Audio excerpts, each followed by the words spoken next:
You are listening to All Burgundy and Go Everything, powered by the Urban Sports Scene and Fox Sports Radio 96.9 FM and 1340 AM, Hopewell, Virginia.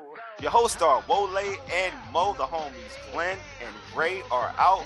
What's good, Mo? Ain't much, man. Just you know what time it is, man. It's that week, right? a week that's near and dear to my heart. I know it is. Even though I report on the Washington Commanders, you know. But still near and dear to your heart, though. This is your squad. This is good. This is a good week, man. This is always a good week around the area. Two teams in close proximity, not too far, you know. NFC East. NFC East battle. Even when we've been trashed, these games have been some kind of entertainment.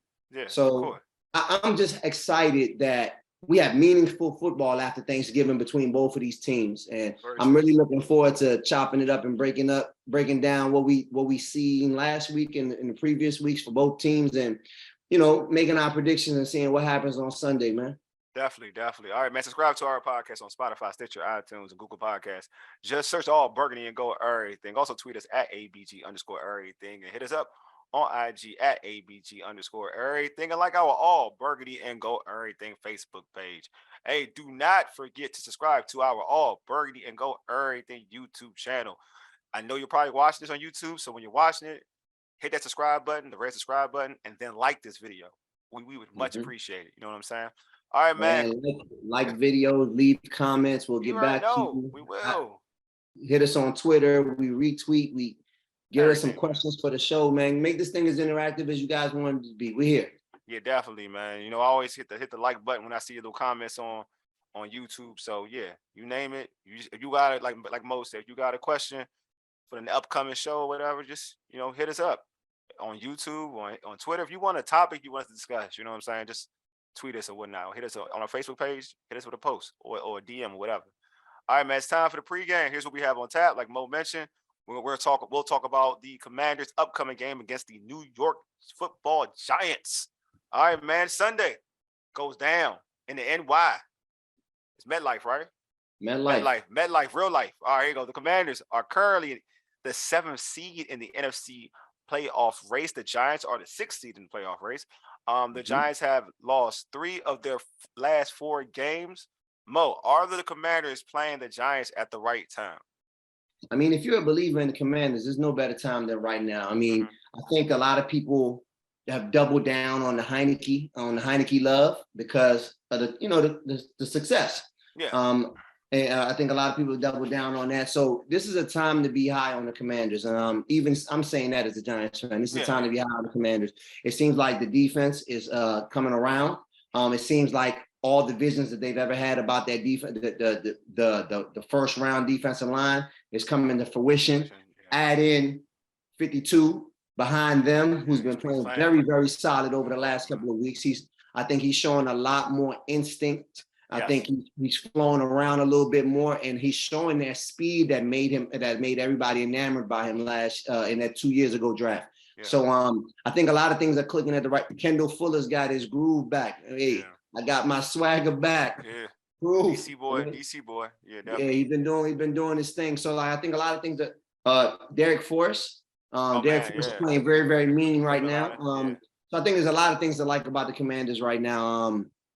So as with the 3 out of 4 games being lost by the Giants, I think a lot of people had questions about the Giants earlier in the year because they were gutting out so many tough wins. But you can't make a living in the NFL like that. Not every week. Same thing with Washington, right? Yeah, Same thing with Washington.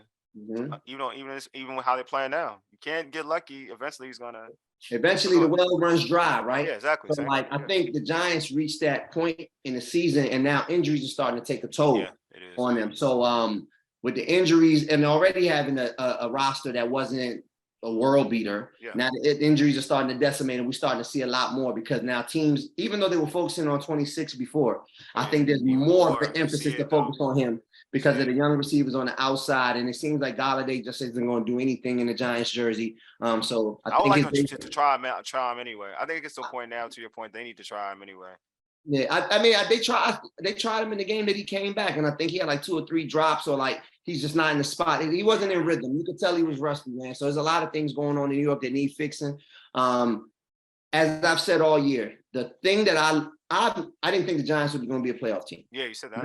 Not me. I never thought this was going to be a playoff team. But like, you know, as the wins keep piling on, you start to get that mojo, right? So like for me, it's always been get to 500.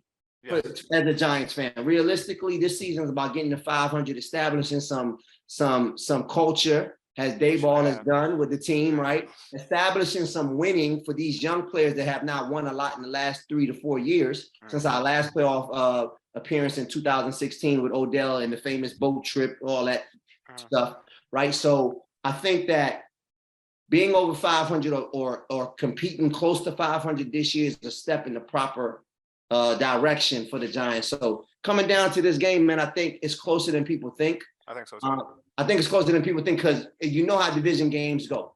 Everybody knows what the other why wouldn't it be close? I don't even know why folks would think it wouldn't be close. I mean, the defense, the Commanders' defense is playing lights out. The Giants, the last 2 weeks since the bye, have not played great football. Let me jump into that. So this is the thing. Like for this game, do I think they're playing at the right time? I don't know if it's the right time. I think that the Giants are, like you said, there's a lot of like things that are involved in this 3-game losing streak. I mean, like I mentioned, not 3-game losing streak, but it's 2-game losing streak. But I'm saying 3 out of the last 4 games, they had 3 losses.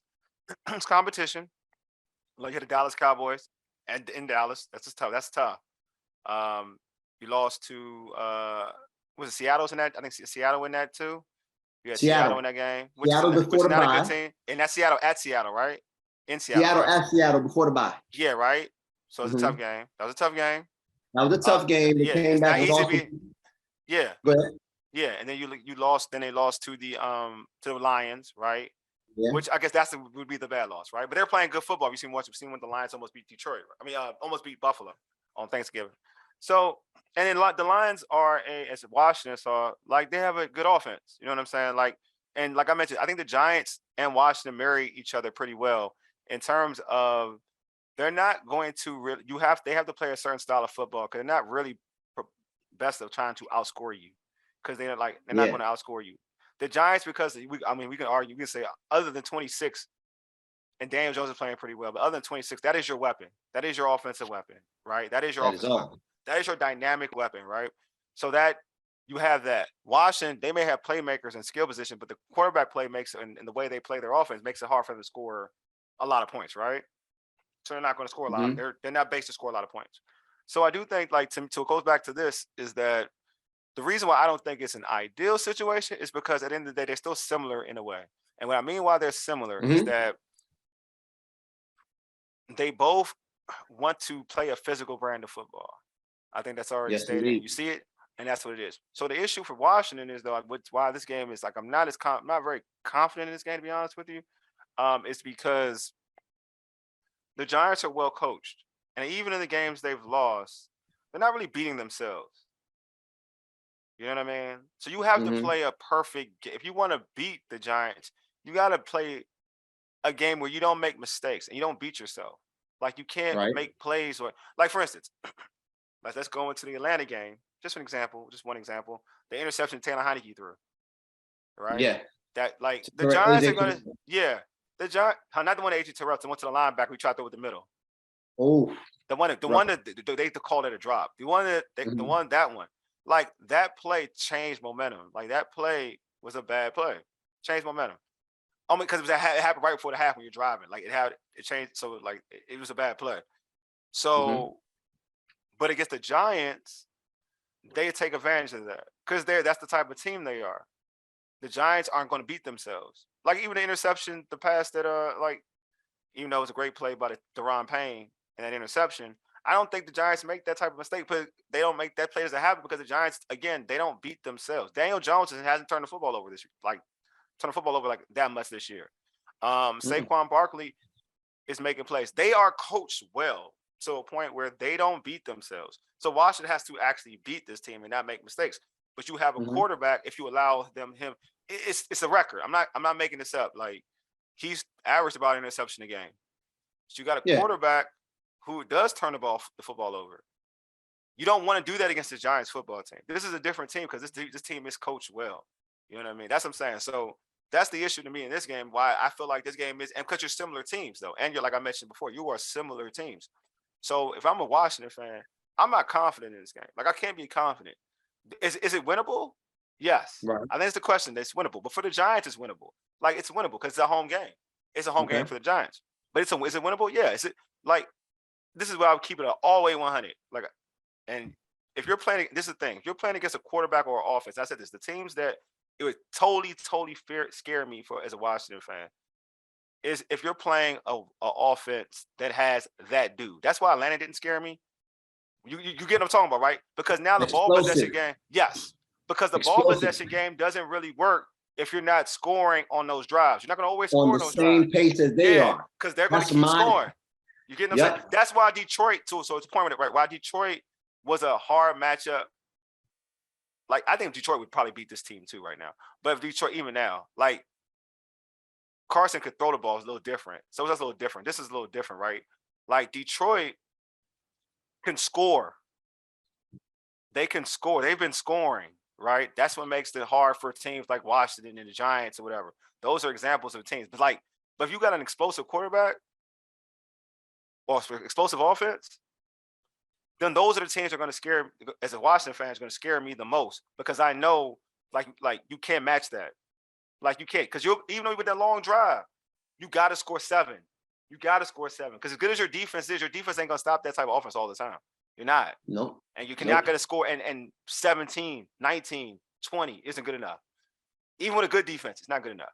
You know what I'm saying? Mm-hmm. So, but in terms of this team, though, yeah, I think any fan that comes into this situation thinking that Washington fan that, oh, Giants lost 3 out of 4 games, and this is going to be a game. This should be a winnable game. This game, we should win this game. There's no should that should be involved in this. You're playing a division team. You're playing them in New York.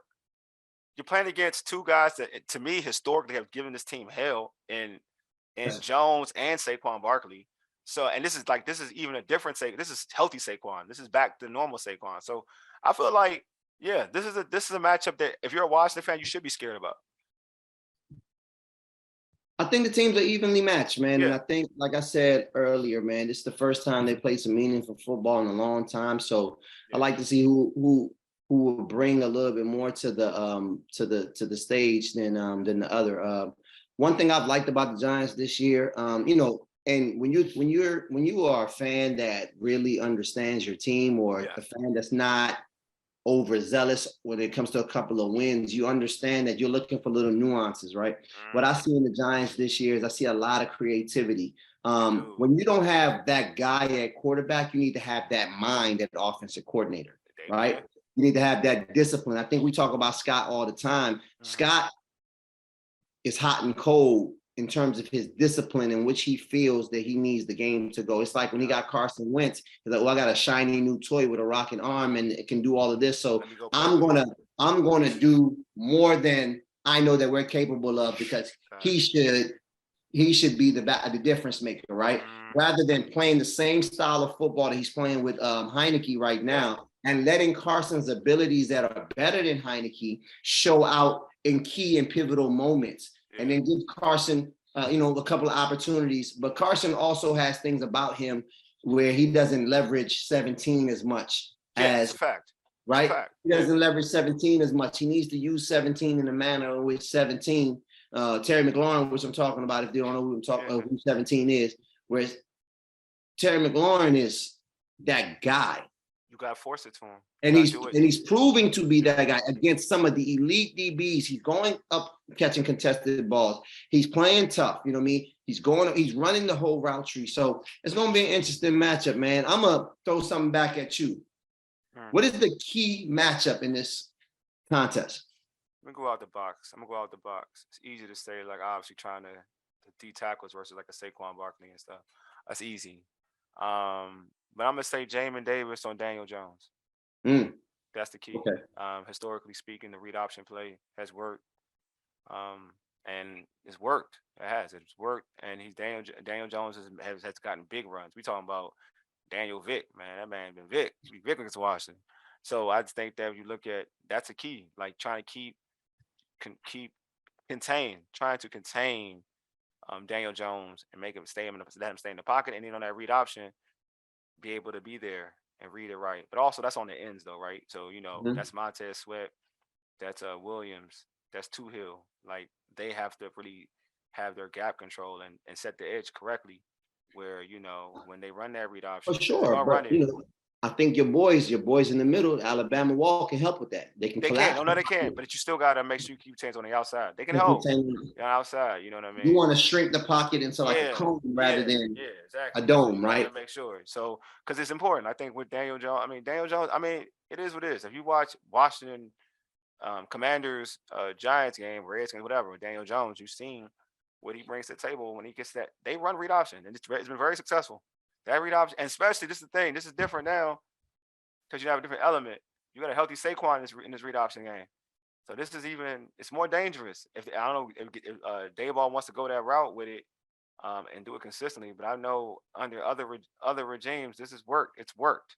So and this is different when you have this guy, you have a healthy back in Barkley, and it's going. And he's gonna get a lot of attention. It is what it is. He's the guy to get attention. So Mhm. but that's to me. That'd be my matchup. It would be Jamin Davis, Daniel Jones.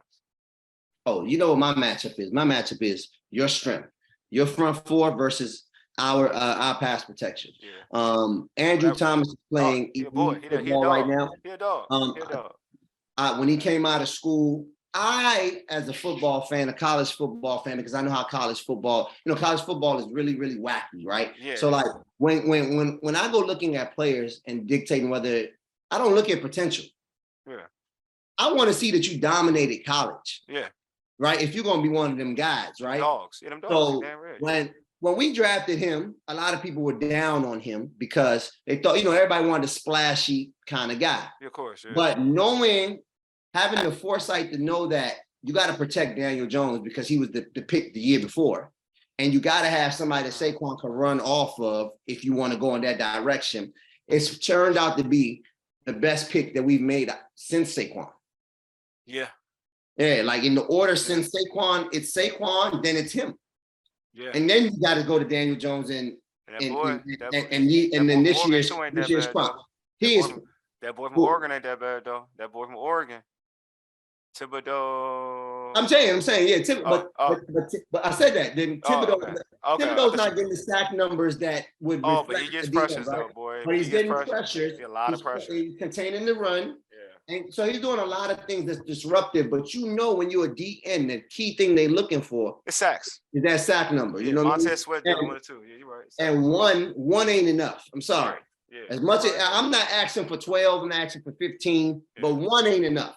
Yeah. Right. And I think that that injury in the preseason when Thaddeus Moss kind of cut him was still hampering him for a little while. Of course. Yeah, he got that brace on. He already, so things are happening, but like he's trying, and I'll take that. But Dexter Lawrence was a great pickup. He's playing all pro type football. He's a beast, man. Nobody talk about. I know we talk about Bama Wall paying it, but he's been good, man. He's been good for 2 seasons though. Ever since they made the trade. But no, they're not the draft pick. I'm talking not Dexter Lawrence. That's from Clemson, right? Yeah. That's a draft pick. I'm talking about. I'm sorry. Dexter Lawrence. No, I'm not talking about the other D tackle. Sorry. You're Lawrence. Leonard Williams. Yes, animal. Yeah, Leonard Williams. Yes, animal. Sorry, Leonard Williams. And he's getting back into the groove because he was hurt. Animal. Yeah, animal. So I'm excited to see that matchup. I'm excited to see if we can block y'all up because Saquon is going to need a couple of alleys because of the way Jamin is feeling now. Yeah. Right. And because of the way the safeties are coming downhill, forcing them guys. So in order for the things that the Giants do well to happen, the line is going to have to at least be 50-50 in this game, right? At least because both teams are going to try to control the clock. Yes, which is good for both teams. We want to stay in the game. Indeed. So that this thing don't get sloppy up there, right? So I like to see us versus your D line, so that I'm using it as a measuring stick. Oh, I got you for your own. I'm using it as a measuring stick because the Cowboys really did a number on us back in week 3 or 4. But y'all weren't that bad in Dallas, though. In Dallas, it wasn't that bad. Not in Dallas. Yeah, the first game, and Evan Neal is coming back, and he's drastically improved since that debacle when DeMarcus Lawrence is ruining him on Monday Night Football. So I think he's back this week. So I think a couple of guys are getting healthy. I like to see what that trench work look like in order to see if the Giants can continue, or because if they don't, they're going to look like how they looked the past 2 weeks. And that's not the football that's going to lead to a win. So also on Facebook, posted this on the Die Hard Watch the Commanders family Facebook page. My man Douglas a pitch posted about his matchup, Heineke versus the Giants secondary. Yeah, y'all have Fabian Moreau. Is he healthy? He's supposed to come back this week, but we have a couple of injuries, man. We're missing 3 out of the 4 DBs that start. Yeah, so I know. You're missing a lot of a couple of weeks. Yeah, I watched that game. Yeah, Dory Jackson's out. Xavier McKinney's out, and Fabian Moreau didn't play. Dory's out too? Dory's out for 3 to 4 weeks. Oof. Yeah, I think it sounds good. See, that's the problem. I hate that. See, I hate when quarterbacks out there and make Scott Turner throw the football. Like, it sounds good. No, it sounds good, man. Heineke versus the secondary. It just, I don't like talking secondary when it comes to watch the opposing. You don't like placing. I know what you don't like. You don't like placing the ball. You don't like placing the game in Heineke's hands. Yeah, exactly. So I don't like. I get. You're right. I mean, if he gets certain throws, yeah, he should make those throws to Terry or whoever, because there's opportunities to win. But also, are you making the right read? That's the problem. And like I said, this Giants team is coached well. Got that dude. Got the defensive coordinator who's with the Baltimore Ravens. So they bring Wink pressure, Martindale, man. Wade Martindale, they bring pressure, man. But the thing Wink Martindale does, you can't bring pressure when ain't nobody back there. I think that, and I really think that's what been the problem for the past 2 weeks. If you send pressure, you got to get home, and we haven't gotten home, and we're putting these backup corners. The Cowboys game, we really played the Cowboys game with our number 4 corner. It wasn't that bad. It's just that what's the name? What's his face? It wasn't that bad. CeeDee Lamb had a field day. Yeah. There was catches in there that they didn't even give him. I know that too, and Galladay. I mean, not Galladay. Gallup. Yeah, which I don't. Swain found number 44 McLeod and made him his punk for the day. Well, I was like to play that tough in Dallas and Thanksgiving. I thought they played them tougher than I thought they were. After we saw what Dallas did to Minnesota. Listen, you got to play 60 minutes of football. That's what I'm saying. Well coached. Playing tough for 35 minutes ain't gonna cut it. That's well coached. So I'm with you. We watched Minnesota. We watched Minnesota game. You saw Minnesota Cowboys game. That's what I'm saying, dog. Like, that team's way more talented. The Vikings are way more talented than the Giants. They're more talented than us. Like, but what y'all did in terms of competing with I know people are gonna say it's a division game, but still, competing is competing, bro. And what they did, and what y'all was doing, nah, man. I feel like that's a blueprint for Washington. Know, like, they can't, like, nobody on that team can take the Giants for granted. Because look what they did to a team that, like, I mean, yeah, it was Carson was a quarterback, but they could barely move the football against that Cowboy defense. And then look what the Giants were able to do in Dallas. You know what I'm saying? So I'm like, yo, I'm a realist, man. Like, that's what I'm saying. Like, yeah, their matchups are galore. I mean, obviously, to me, like, the big one is Saquon. Like, I'm gonna say that. Like, I said that. I mean, I mentioned Jamin, but it's Saquon, and, like, the linebackers, all of them, man. Because he's gonna get to second level, chance to get to second level. Mm-hmm. It's about you to mitigate that second level run.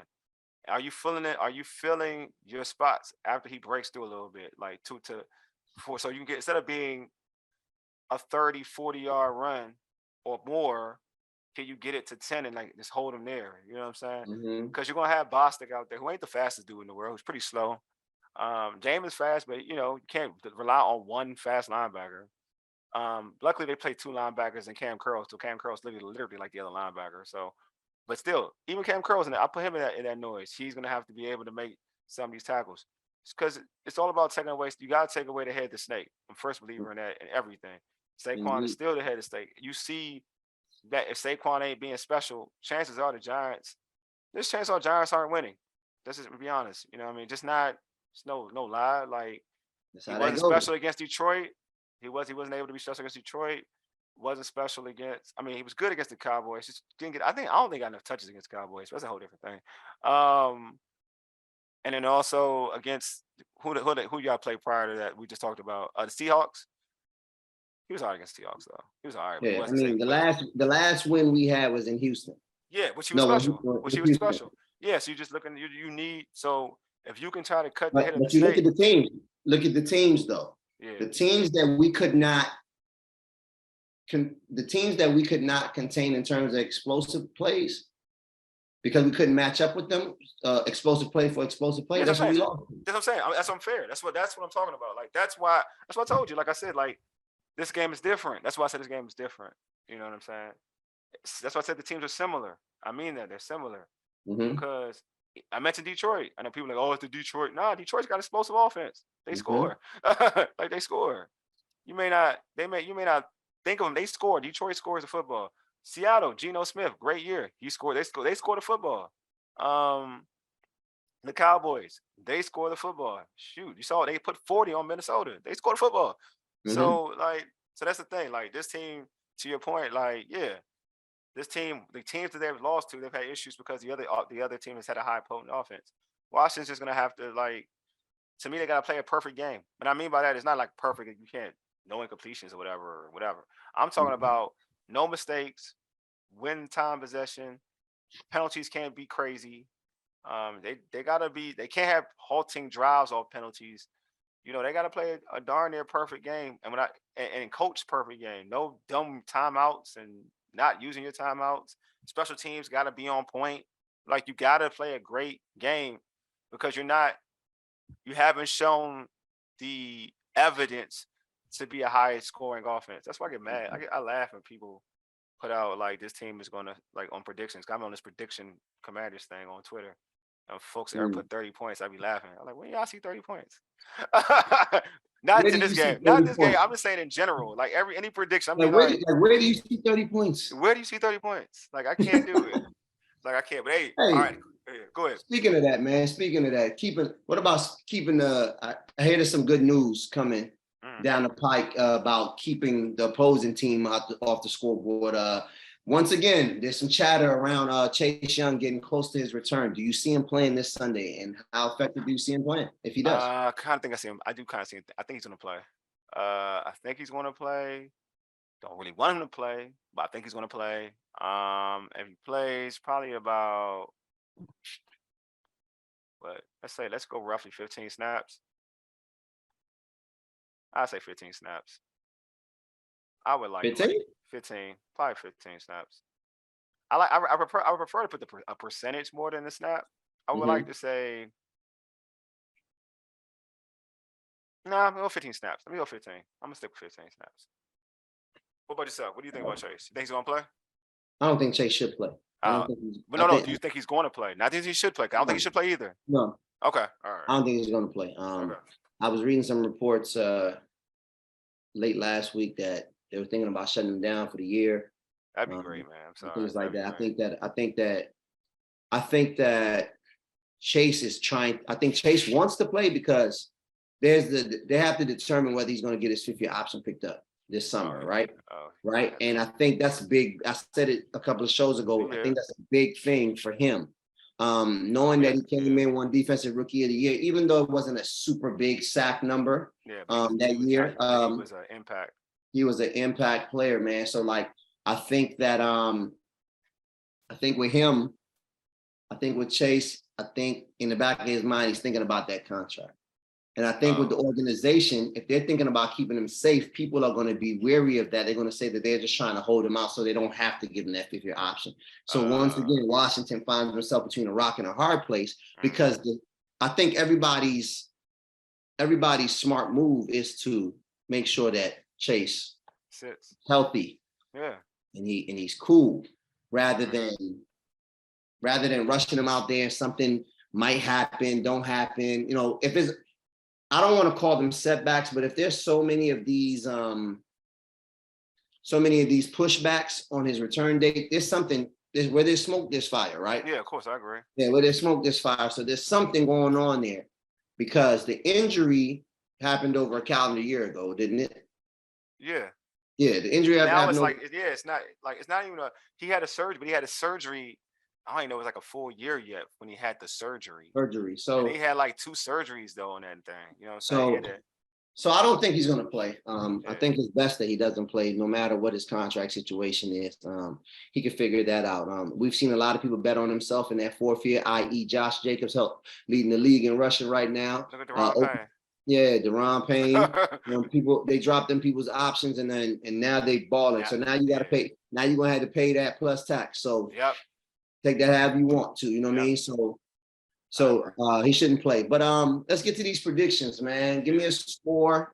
Who you think is going to win? All right, so just the two of us, so I already know where we at. Yeah, so it's just two. So I have it 17-16 Commanders. Woo, a tight one. Yeah, tight one. Score. If you're into betting, as I have become since Maryland has allowed it. Yeah, my boy just bet. He said he got a good parlay. Yeah, man. Because of my betting, go ahead and Wole saying bet the under. Yeah. Bet the under. Yeah, I don't think it's gonna be that type of game, bro. I don't know if it's gonna be that type of time. Bet the under. School. And now for Washington school, I'm all about. You got to show me a pattern, and I know what they do. I know how Washington plays. You know what I'm saying? So. You watch your team all the time. You know how it goes. Yeah. So man, if I'm picking, I'm picking. Of course you are, bro. Go for those guys. Oh, we're gonna go. Hold on. Let's bring some legends out here. You know what I mean? Okay, LT. Okay. I need somebody to play like half of this man. You know what I mean?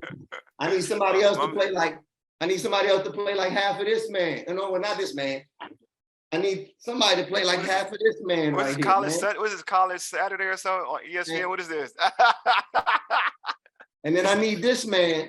To turn back the clock. That performance where he had almost 200 yards. I need that. Oh, here, up at FedEx. I remember that. Up at FedEx, man. Oh, it was crazy. I was in Nigeria. I saw the highlights though.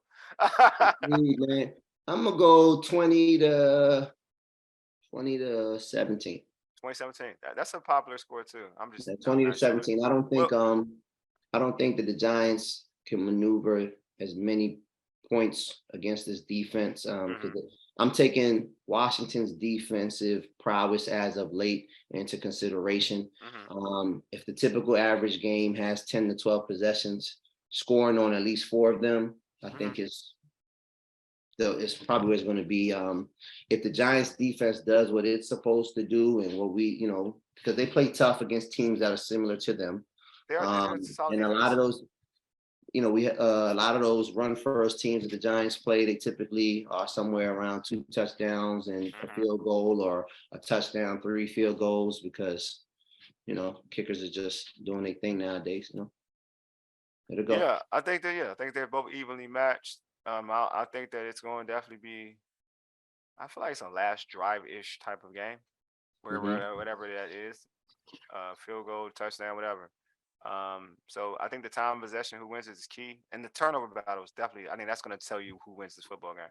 So I just got I feel like defense. They are played at a level where they're creating turnovers now, which they weren't doing before. They're creating turnovers. I mean, they've always kind of put some pressure on quarterback, but now they're creating turnovers with it. So we'll see how it pans out, man. This has been a great show. Mo and I, one of us will be happy on Sunday. The post game will still go down, so it is what it is either way. And even if one of us is upset, guess what? We're gonna have a bye week. We'll be right back at it next time we have to talk about the team. I know, right? Hey, that's a weird schedule, man. I'm telling you. It won't take long to know who's the better team out of the two. Yeah, I'm telling you, that is a weird. When I saw that, I was like, "What? When does this ever happen?"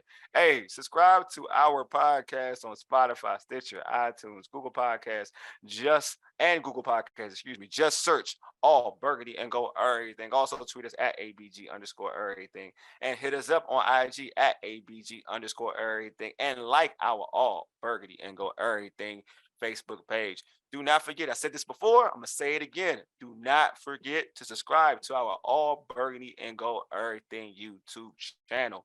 All right, man, this has been a dope show. Love having my man Mo on, you know what I'm saying? West African vibe. It's that West African show. You may have like 2 separate teams for real, and we both, cover this Commanders thing, but West African rocks. You know what I'm Rocks, saying? baby. Let that be known. Let that be known. Anyway, you've been listening to All Burgundy and Go Everything, powered by the Urban Sports Scene and Fox Sports Radio 96.9 FM and 1340 AM, Hopewell, Virginia, for ages. You dig? Deuces, a mega. Lead us out, big homie.